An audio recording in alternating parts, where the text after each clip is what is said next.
Hello, and welcome back to the podcast where you are invited for lighthearted conversations about things that matter as you seek to live your most meaningful, beautiful, and joyful life.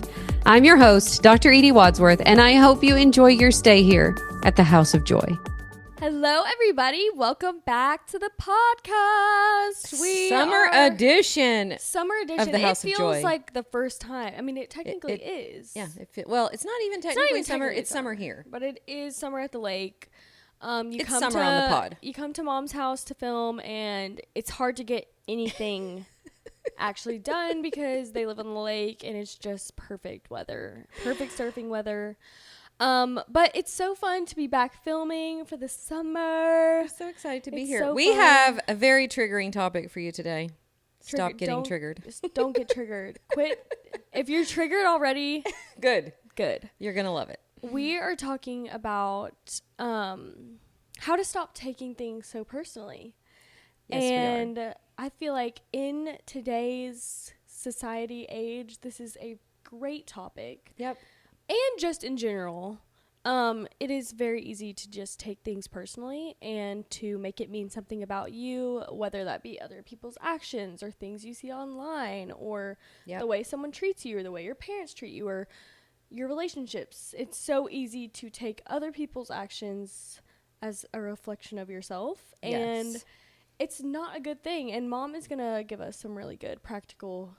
One of the things we're going to kind of dive into today is how it's what they're saying or doing has very little, if anything, to do with you, but what could be there for you to learn and grow. Yes, in those situations. Yeah, so I'm excited. And I think it's a really good tool to become aware of just like your thoughts around and becoming aware when you take things personally and why. And it's like an invitation to connect back to yourself. A lot of times our responses to stuff like that is kind of to disconnect from those people, disconnect from ourselves because it feels uncomfortable. And it's really an invitation to connect back to yourself. And dig into why did that really bother me? And a little bit of a disclaimer. Obviously, some people are just rude or just like they are doing things against you personally. That can happen. That can be the case. But even in times like that where someone is purposely trying to put you down or trigger you or whatever, there is still you can room. Still stay in control of the narrative. And one of the quotes that I love related to this is from Viktor Frankl, which is, between stimulus and response there is a space. In that space is our power to choose our response.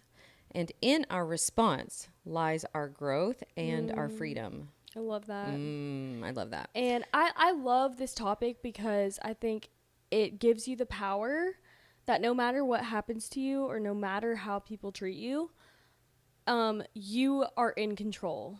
And you always have the final say of how you're going to react to a situation or handle a situation. And I think watching someone like you, where you really are pretty good at not taking things personally, it puts you in this position where you're the one learning and you're the one becoming better.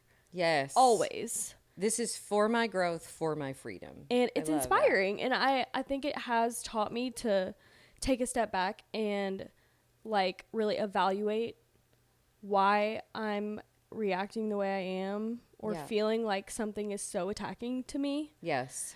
And I think this is something that can really help you. There is never going to be a time in life where you don't at some point feel like someone is coming for you or whatever. And I want to start with a funny story because, as Emmy mentioned, you guys, I've said this for ever since we've lived in this house. When you live on the lake, it's kind of like a summer house. This is when this house and being here kind of shines. Yes. And especially since we have gotten into wake surfing over the last few years.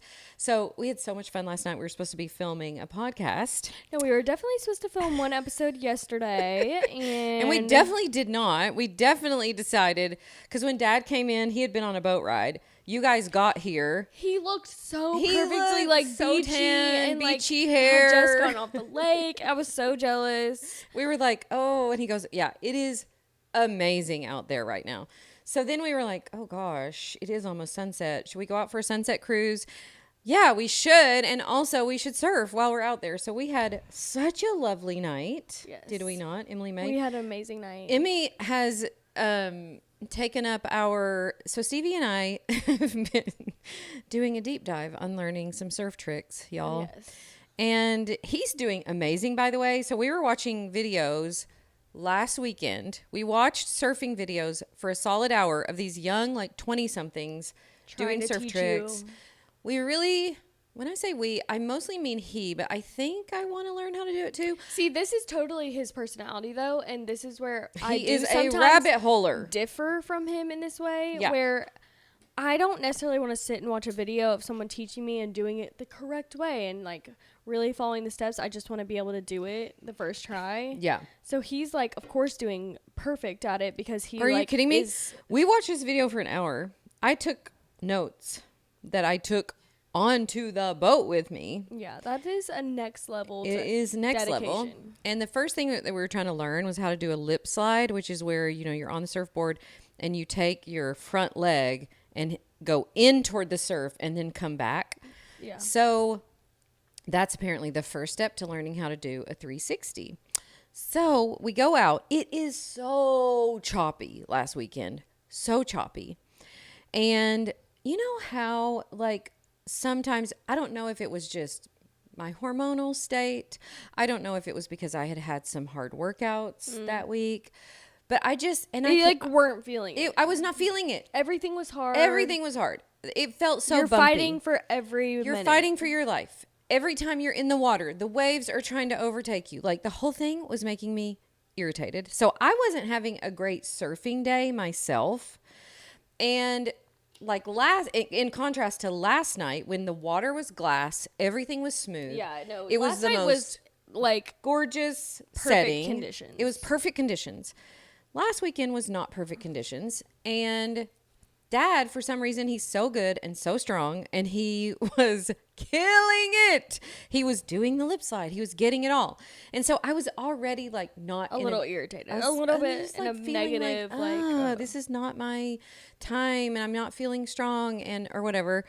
Then I'm trying to drive him in this very choppy water where the wind is blowing. So every time he gets in, like every time I get him in perfect position, 1 second later, the wind blows and he's out of position. And he was getting irritated. And I was taking it so personally. He wasn't saying anything to me. He was just like, like making every time he would get out of position and we would have to, because it takes, when you're in the water, it takes a lot of energy to try to stay in position before you get up. So I get why he was frustrated, but I was not in a good frame of mind. I was taking all of his frustration as a personal attack against myself. And I started coming back with, I'm like, I'm doing the best I can. Like, I started coming back with like responses that didn't feel like me. Like, I'm normally out there having the best time, so patient. Like, that's okay. We'll get it next time. So we both just started getting frustrated. I say all that to say that I've had 10 years of doing this work and it's still hard. Sometimes. Yeah, we were talking yesterday about this topic and just like discussing what we were gonna, talk about. And it's funny because I think the Lord knows that this is like a struggle point for me, taking things personally and just... You did say that. You're like, you guys, I take things so personally. I do. And I've gotten a lot better at like evaluating when I'm feeling that way, like if it's true or not. Yeah.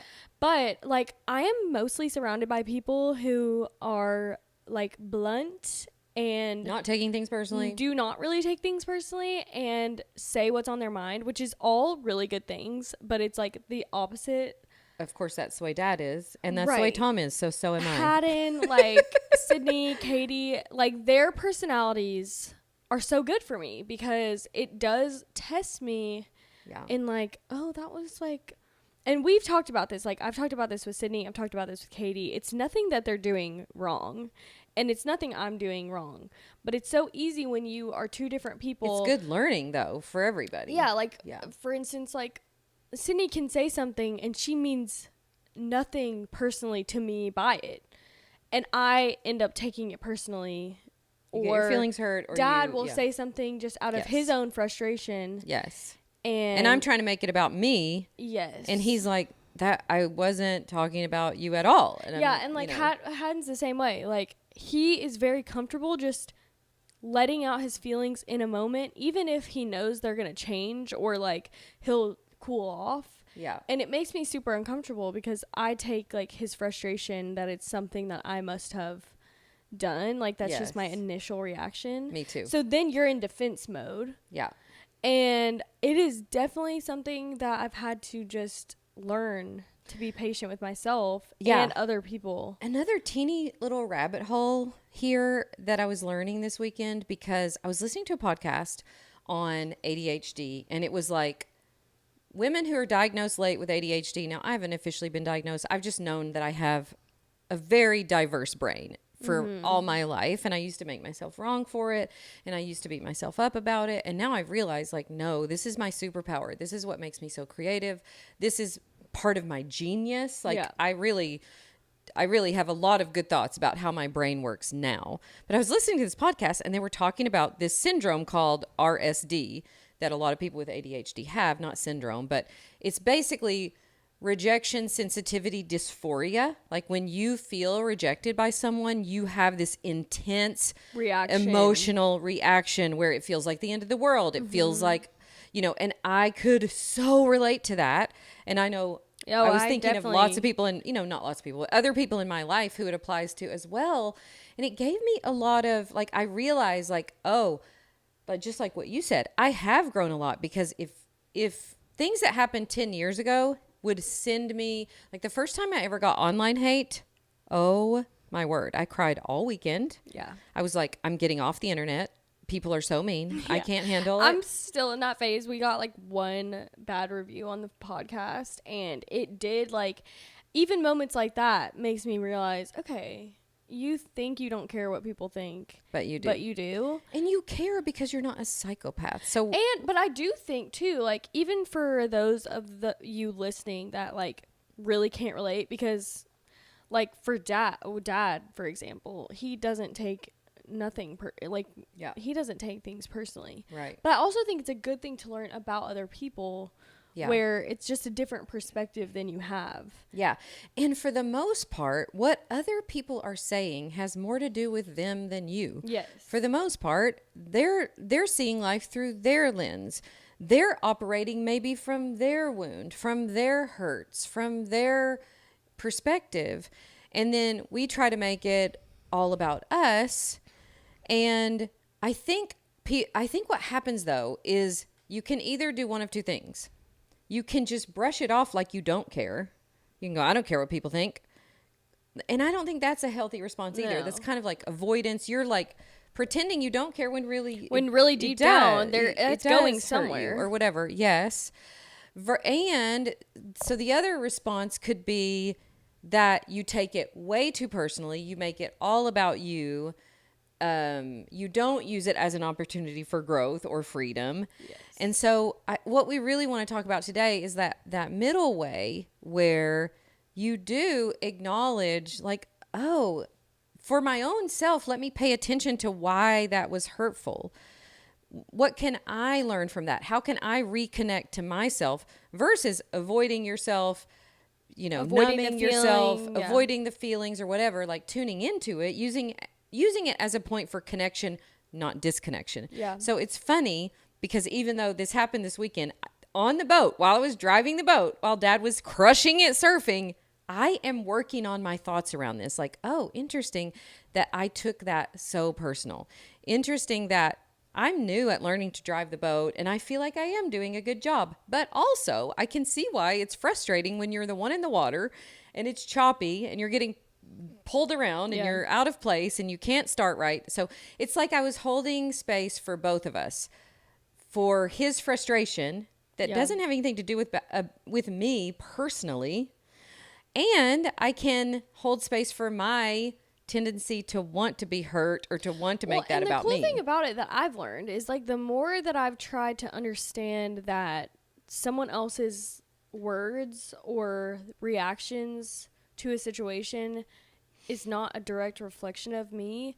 Yeah. Like if you're blaming it on them or you're taking it personally, then there's no room in your brain to be like, oh, that's interesting. I think I also like people saying that in general, people talking in that tone. Because what I've noticed is like pretty much anytime there's a negative tone, it does like, I hate the word trigger, but like it does kind of make me feel automatically defensive. No, I can do that if I'm not in the right state of mind. I can do that if someone sends me a text without the proper amount of emojis. Yes.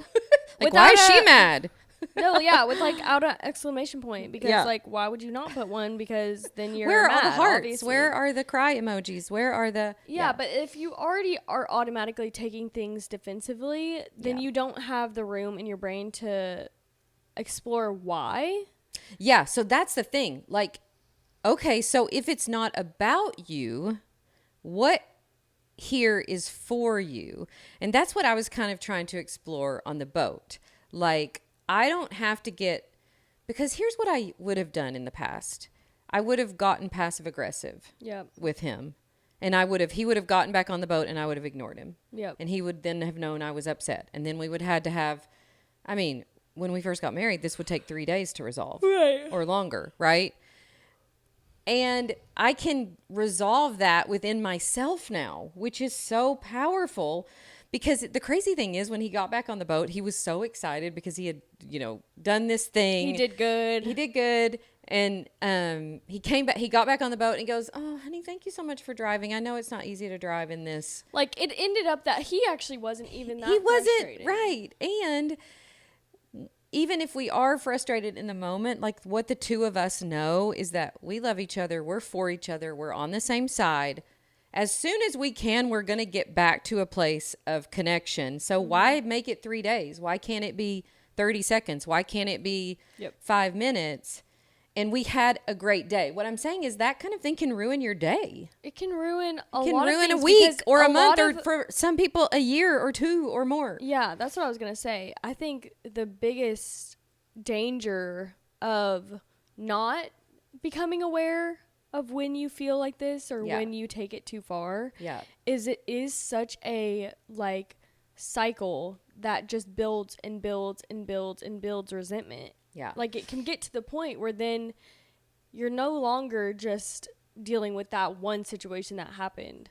You're like piling it on every time someone does something wrong or every time someone says something in that way. Then you're remembering what you're piling it on to. So, for instance, in this situation, I kept asking myself, oh, I feel really tender right now. Like, why do I feel so tender? And I was just curious with myself and stayed connected to myself. And then as soon as he got up and said those really kind things, I was like, oh, I needed that. I needed that connection. Whereas, and what we can make it mean, like, so say my story would have been something like, he doesn't appreciate me. Mm-hmm. He doesn't appreciate all I do. What we pile on then is then our brain starts looking for everybody who doesn't appreciate us in every way that people aren't treating us right. And then that can become a rut in your brain that just becomes how you function in the world, is always finding everyone proof for how everyone is against me or, nobody's appreciating me. Right. And so it was just interesting because when I took a little bit of time to just be with myself and be patient with, okay, I'm tender right now. Yeah. Okay, let's be curious about that. And then when Dad comes up and he's very sweet with me and tender with me, I realize like, oh, I just want to be connected. Yeah. And what we could have spent a day doing is being disconnected. And that's not ever what we want, really, And so it was just good for me. And I just feel like we have times that present themselves to us all the time like this. Yes. Where we can take it as an offense, be triggered by it, be hurt by it, And we can be patient with ourselves and say, oh, let me get curious about that. What do I have to learn from this? Where can I grow from this? Where can I be curious about myself? What do I need right now that I haven't been giving myself? You know, like if I'm feeling really tender, have I not been taking care of myself? And am I not sleeping well? Are my hormones a little, out of whack? So anyways, it's a good learning opportunity for everybody. But I will say this, that when you get good at this, and this is a skill, this is not something that you decide today, well, I'm just not going to be triggered anymore. No, you're going to be triggered 30 minutes from now. Yeah. It's a skill that you get to practice. So what I try to do is every time I'm in that situation, I go, I just tell my brain, oh, good, we get to practice again. And then it's like, it gets me on the path of, let me be curious. Let me be compassionate. Let me figure out. Let me be aware. You are at the point where it's so much easier for that to be, because it's hard for someone personally right now that I'm like very much in the middle of even recognizing when you feel when that I feel that way. Yeah, because the feelings that attack or whatever brings on feel inevitable in a moment. Feels like, oh, she's definitely saying that, or he's definitely saying that because of something I did, or because of something he thinks I did or didn't do right. That feels inevitable. Yeah. So I think like even just getting to the point where you recognize that, like, oh wait, I think it's harder to get to that point, but once you do, then you can choose.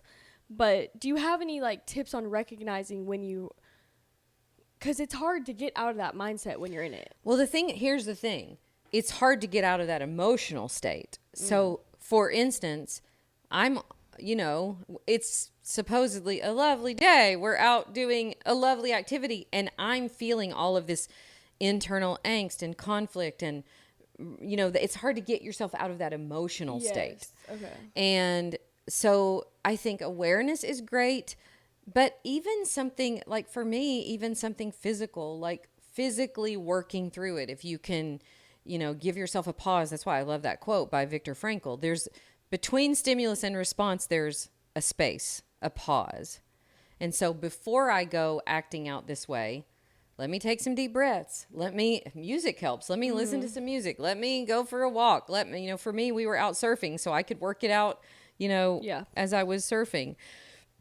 But I think you have to recognize that it's not just the thoughts. It is the thoughts, but it's also you're in this emotional state that you need to recognize and process. And what we normally like to do is just resist the emotion, or numb it or distract ourselves from it.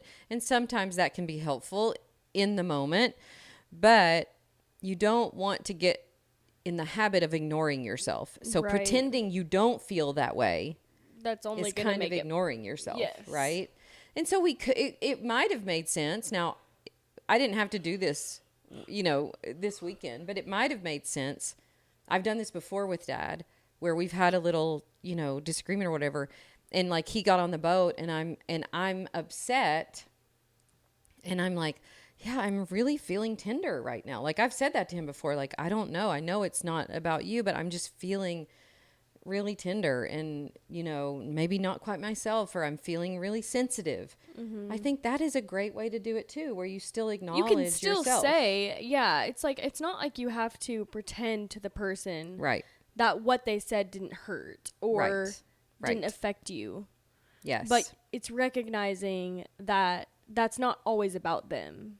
Yeah. And it's more about your own way of dealing with things. Yes. And I think too, our ego gets in the way a lot of times because our ego is trying to protect us. So when we feel like we're being attacked or whatever, we can go into like a fight or flight state, or, where we're trying to, our ego can get the best of us, where, because you can say to yourself, well, I'm not going to let somebody, treat me like that, or I'm not, or whatever.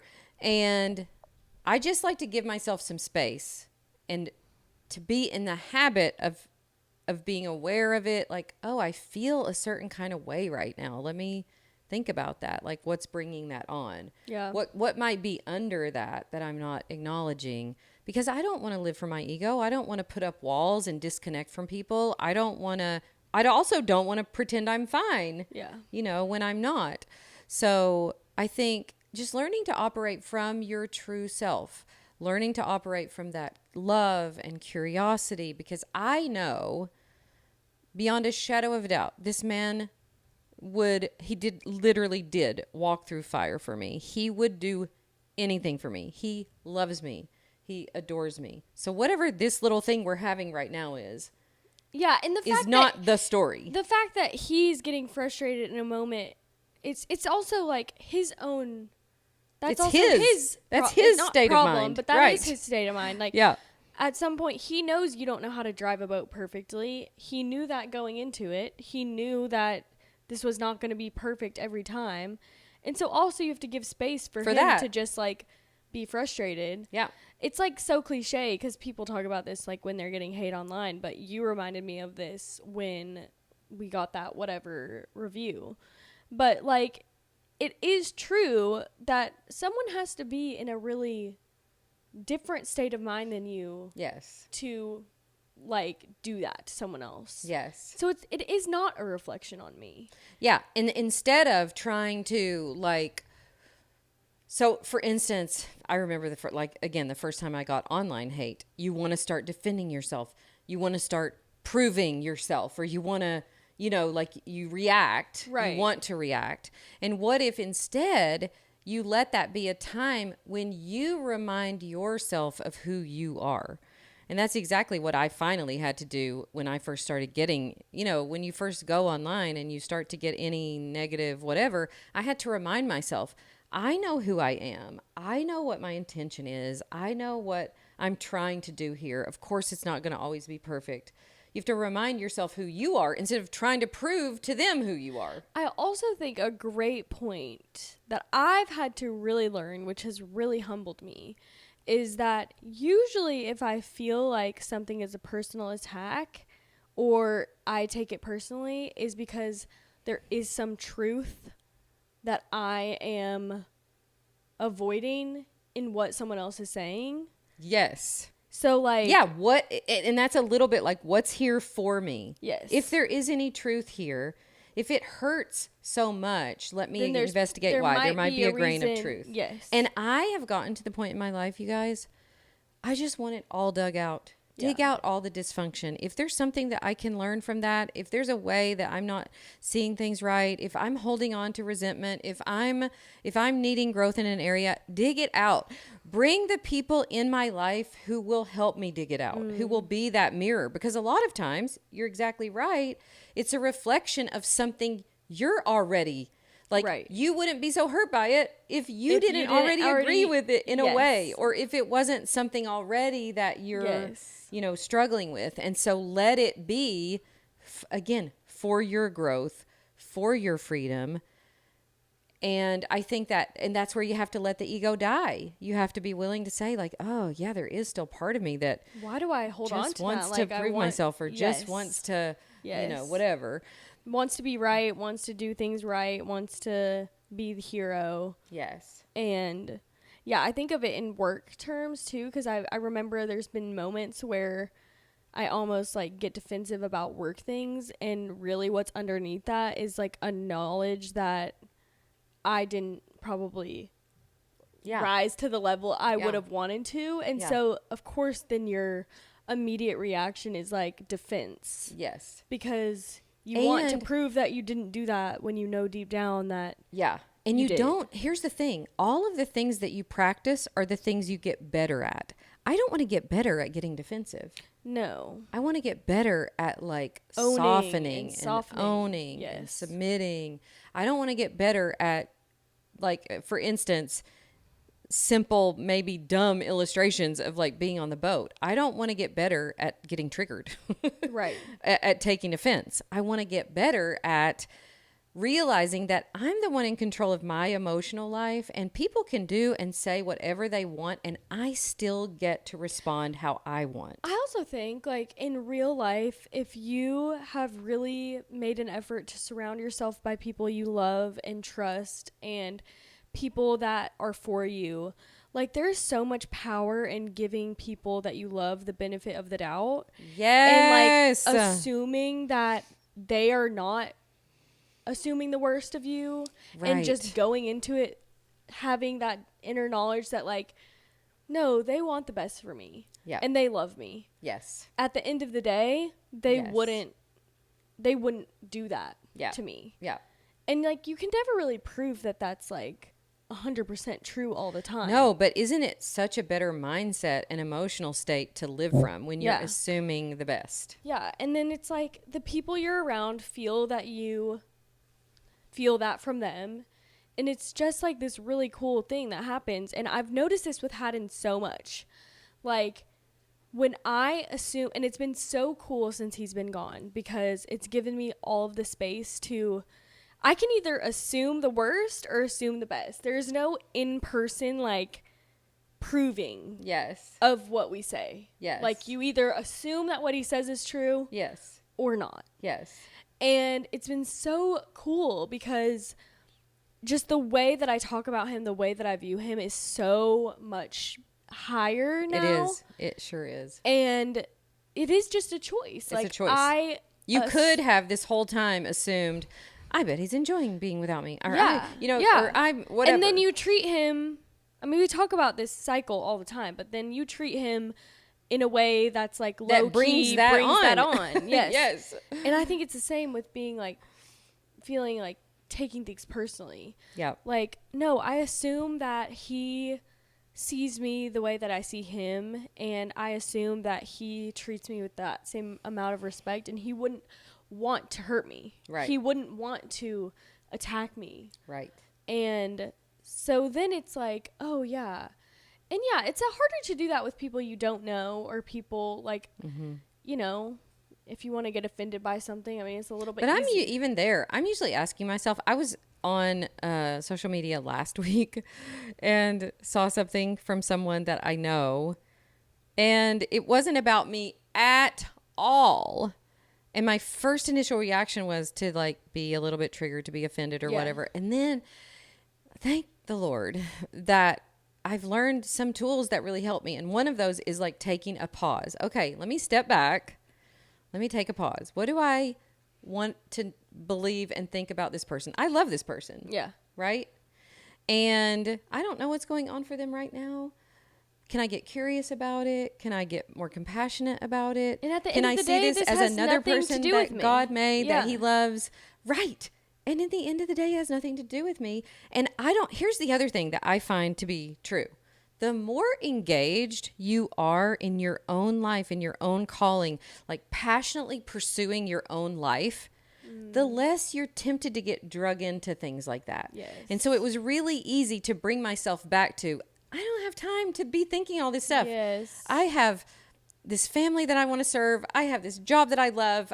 I don't want to get my mind consumed in a bunch of negativity that's not even about me, because I've got real work to do in the world. I have my life that I want to live. And I think the more you're really pouring into your own life, the less you are tempted by that kind of thing too. That's so good. Yeah, I think that's very true. And the majority of times where I felt really offended by something or triggered or whatever, it's because I've been spending too much time not focused on your actual what life. I need. Yes. I mean, and the easiest way to do that is to spend way too much time scrolling and living life or in living a fake life reality. in a fake reality or through other people's lenses.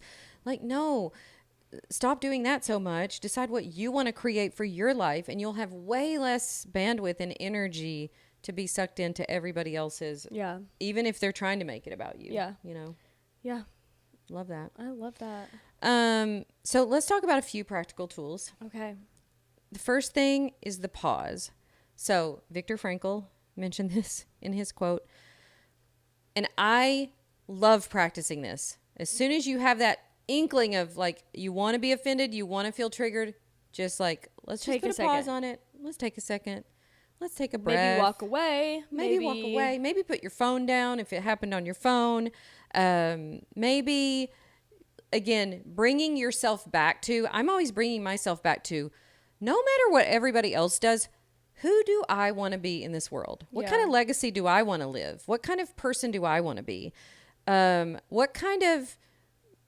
do I want to be known for? Do I want to be known for emotional responses that are so reactive and over the top?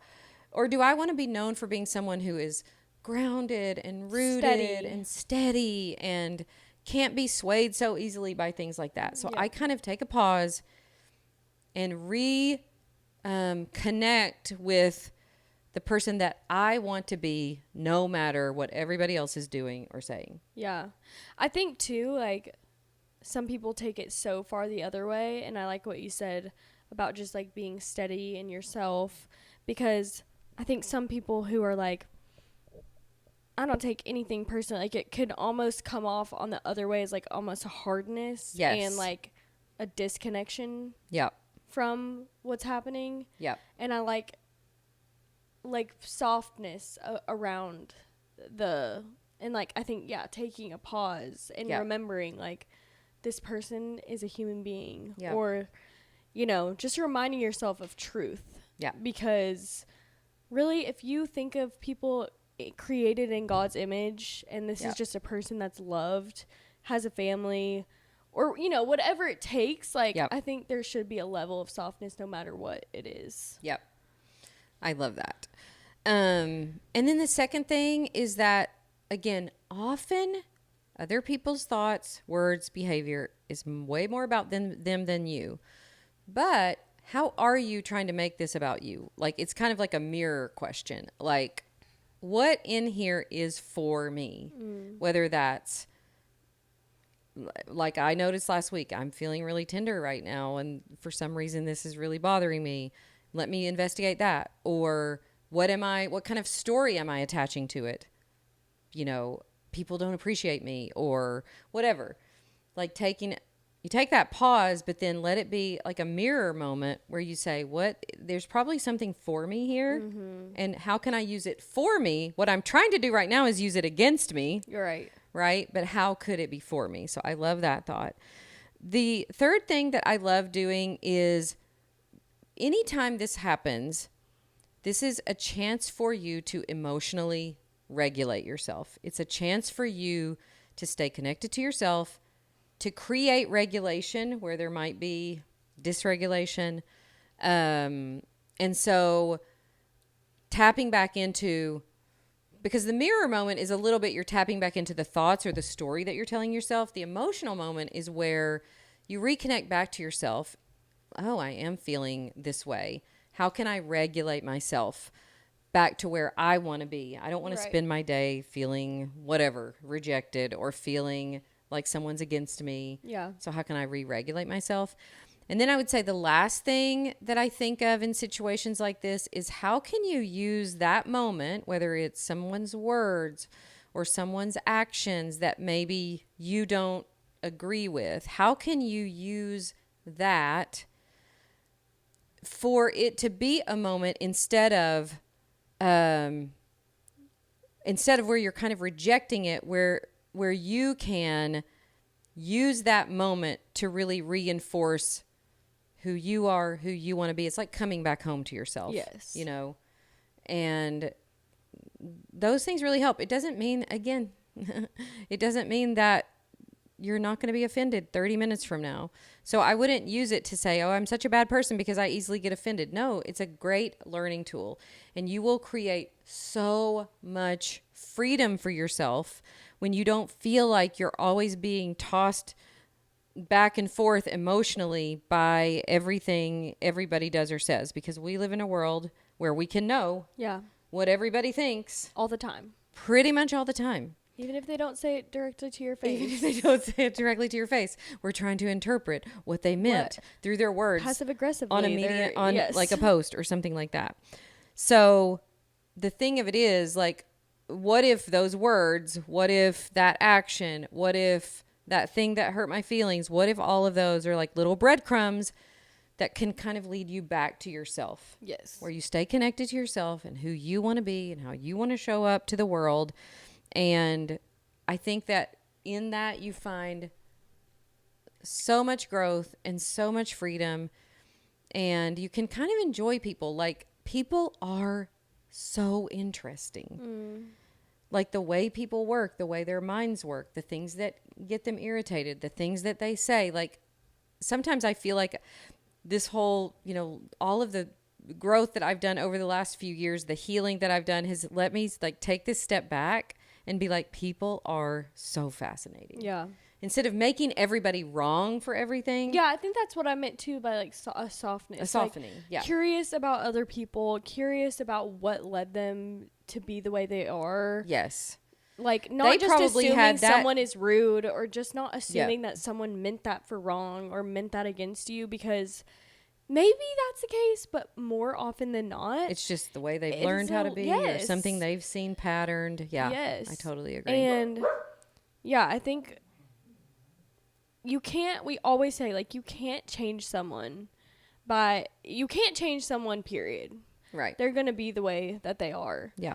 But you definitely can't change someone's thoughts or reactions by defensiveness and hardness. And that's not going to get you what you want. Right. Anyway, out of life, out of relationships, out of connection with people. Yeah. The way to have someone see your perspective, and the way to have someone understand you more Is you go understand them. You go understand them. You be You see more their yourself. perspective. Yeah. You be more true to yourself. You be more vulnerable. Yeah. And all of these things, by the way, but I didn't mention this at the beginning, but if you love this conversation, you definitely need to join our next workshop, which starts next week, you guys.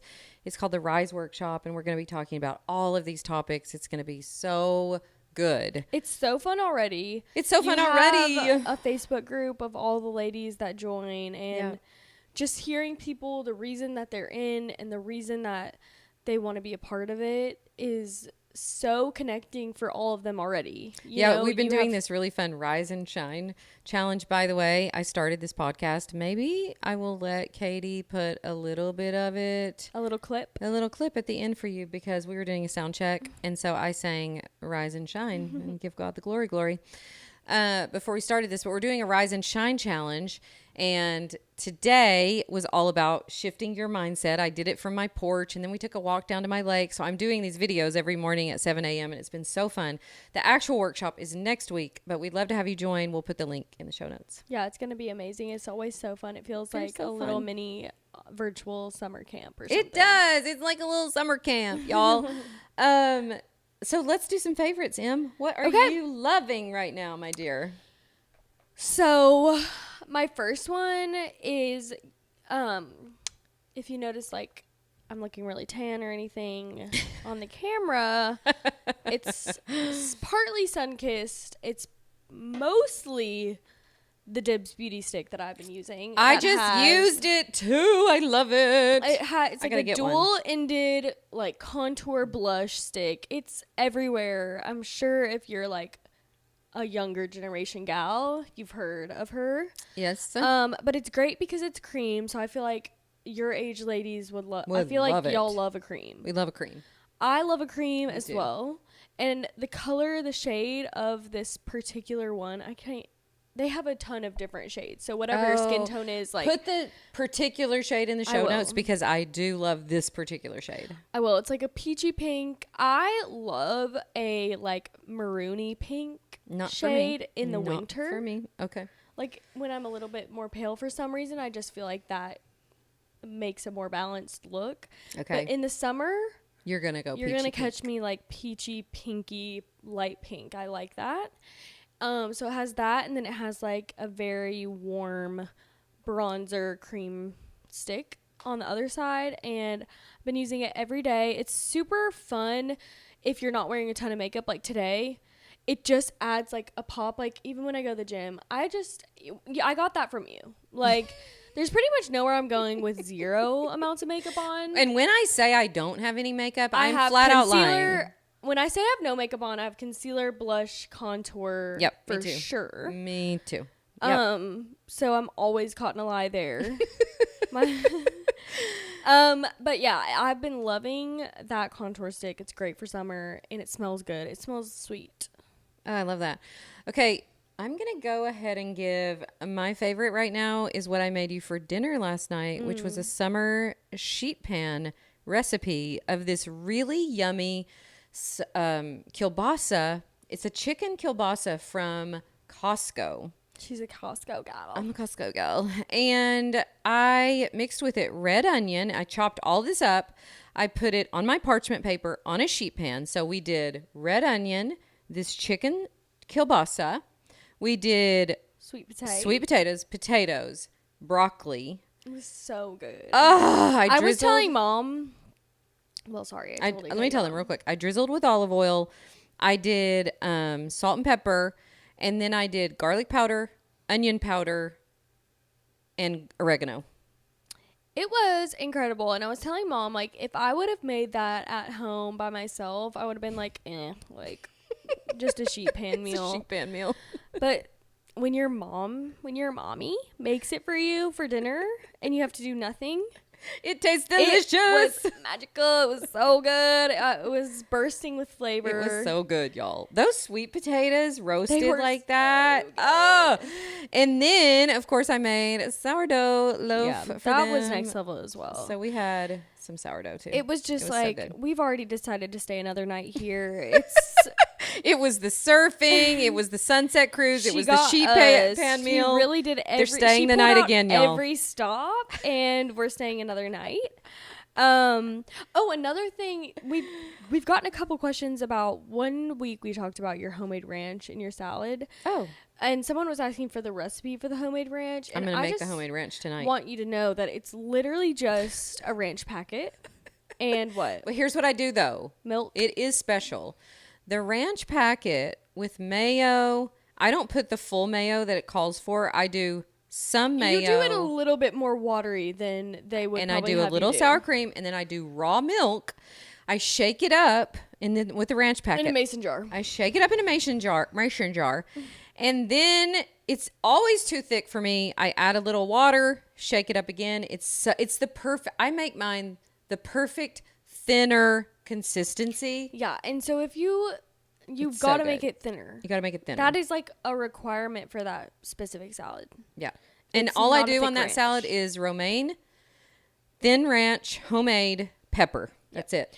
We talked about that, but we had gotten a couple questions about the recipe, and it's so simple, guys. Like, yep, try it at home. You can totally customize how you want. Yeah.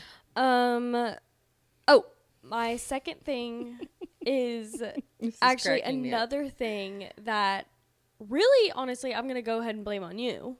It kind of was my fault. Because we're going to blame Taylor. I'm going to blame Taylor, but it's the reason that I am now obsessed is because I was here. Mm-hmm. Is Diet Dr. Pepper. I'm sorry, you guys. It was Taylor's birthday. He wanted Diet Dr. Pepper. I had to get it for honestly, him. You know what? I got a little bit flamed for having a Red Bull in the episode about energy. But you know what? That was another thing that was in the fridge. Like, I'm sorry. I can't control what's in the fridge. We bought those for Marcus. I don't drink Red Bulls either. Someone was like, and I certainly don't drink Diet Dr. Pepper. I'm cracking up that she's drinking a Red Bull on your energy episode. I was like, well, I'm sorry. It's in the fridge. And I am going to drink them. She won't. So I might as well. We're not wasteful. They were in there. But anyway, now I'm obsessed with Diet Dr. Pepper. I don't even drink soda like that. And it's like so delicious. We had like 3 left in the fridge. Maybe that's why you're staying another night, Em. Yeah, probably. That's another reason. She's just keeping these addictive things in the fridge. So we have to keep coming back. That's right, girl. Oh, but True Lime in there. You got to put a True Lime in there. True Lime packets. We've probably linked to those so many times. They're in our Amazon store. We'll link our Amazon store below. But the True Lime packets, you guys, do not sleep on the True Lime in the summer. Like, it's so good. Ellie's boyfriend, Nick, like, he just puts it in his water, which could not be straight made. Up. I'm putting it in like a Coke, a Diet Coke, some sort of aspartame. We can blame Aline on that. We learned that from Aline at our retreat a while back. So there you go. Let me give one more thing. All of mine are food this time, so make of that what you will. We made for the first time last weekend. Was it last weekend? Homemade sourdough tortillas. Oh my gosh. They are. What are the odds to we die get for. those? We could make those today. Okay. We sure could. Oh, Katie hasn't had those yet. Okay. We're going to make them today. So good. Oh my gosh. Wait, can I request that we have a Mexican meal? Let's have with Mexican them tonight. instead of Greek. I've got a whole thing full of avocados. We'll have Mexican meal. I love it. Well, that has made me hungry. So, bye, y'all. So we gotta go to lunch. It's 10:30 a.m. I just ate. We're going to break for lunch. Hope you have a great rest of your week. I hope to see you at the Rise workshop. Yes, We love you join so much. Thank you us. for listening. Thank you for your reviews. We love creating House of Joy for you. If you have any requests for us, just head over to House of Joy Instagram. Let Emmy know. Yes, and announcement very quickly. I have made this announcement a couple times, but I don't want anyone to miss out on our YouTube videos. We have switched from posting on the House of Joy podcast YouTube account to posting all the House of Joy videos on Edie Wadsworth YouTube account.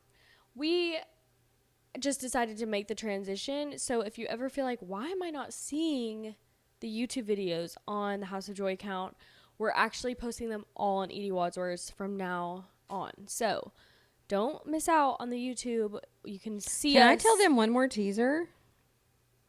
Sure. What is it? I don't know if I should, but I think I'm going to. Whisper. What is it? Yeah.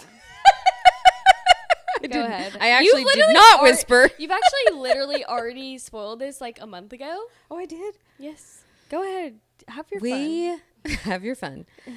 Y'all, maybe we'll show them on the next episode. Come back to the next episode. We have a new House of Joy hat, and I love it. If you're coming to Love is Magic this year, you're going to get... No, you're not going to get No, you're going to get the chance to get. chance to get. Our new hats. Yes, they Oh are. my gosh, they're so cute. We officially actually have new hats. So I might be wearing it on the next episode. Who knows? Okay, we love you. See you soon. love you guys. Bye. Bye.